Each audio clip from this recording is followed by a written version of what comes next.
अस्सलाम वालेकुम प्यारे दोस्तों, उम्मीद है आप सब खैर खैरियत से होंगे।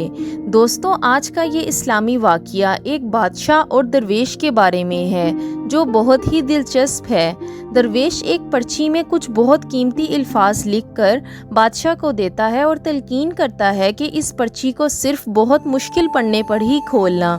आखिर उस पर्ची में ऐसा क्या लिखा था?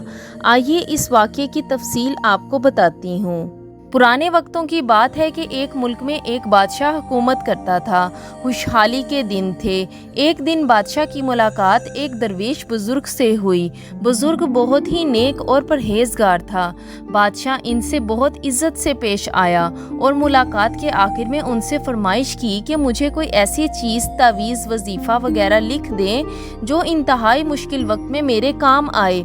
बुजुर्ग खामोश रहे, लेकिन बादशाह का इसरार बढ़ रहा था तो उन्होंने एक कागज़ के टुकड़े पर कुछ लिख कर दिया और कहा कि इस कागज़ को उस वक्त खोलना जब तुम समझो कि बस अब इसके आगे तुम कुछ नहीं कर सकते, यानी इस कागज़ को इंतहाई मुश्किल वक्त में खोलना। कुदरत का करना ऐसा हुआ कि कुछ ही अरसे बाद इस मुल्क पर हमला हो गया और दुश्मन की फ़ौज ने बादशाह की फ़ौज को उलट पुलट करके रख दिया। बादशाह को अपनी जान के लाले पड़ गए और वो भागकर किसी जंगल के गार में छुप गया।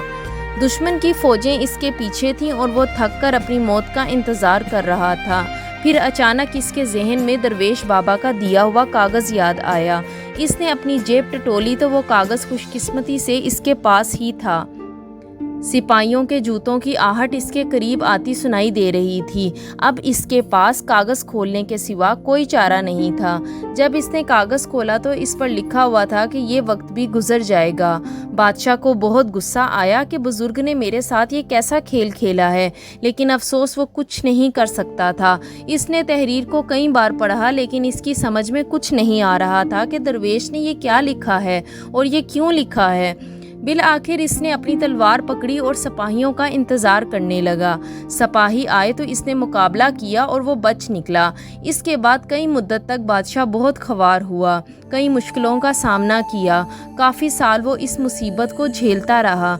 आखिरकार इसने दोबारा हिम्मत की और अपनी फ़ौज इकट्ठी करना शुरू कर दी। काफ़ी सालों की मेहनत के बाद इसने अपनी फ़ौज इकट्ठी कर ली और दोबारा इस मुल्क पर हमला कर दिया और खुशकिस्मती से उस जंग में इसको फ़तह नसीब हुई और वो एक बार फिर इस सल्तनत का बादशाह बन गया। इसकी बहादुरी के किस्से दूर दूर तक मशहूर हो गए और रआया में इसका खूब तस्करा हुआ।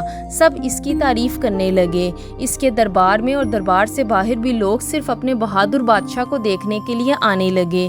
इतना बोलबाला देखकर बादशाह के दिल में गरूर पैदा हुआ और वो अपनी शुजाअत पर और सल्तनत पर थोड़ा मगरूर हुआ ही था कि अचानक इसके दिल में बुज़ुर्ग का लिखा हुआ फ़िक्रा याद आया कि ये वक्त भी गुजर जाएगा।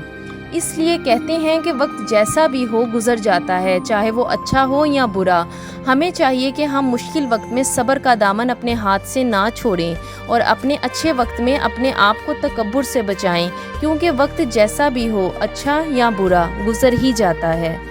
अगर आपको ये छोटा सा इस्लामी वाक़या पसंद आया तो लाइक, शेयर और सब्सक्राइब ज़रूर करें। Thanks for watching.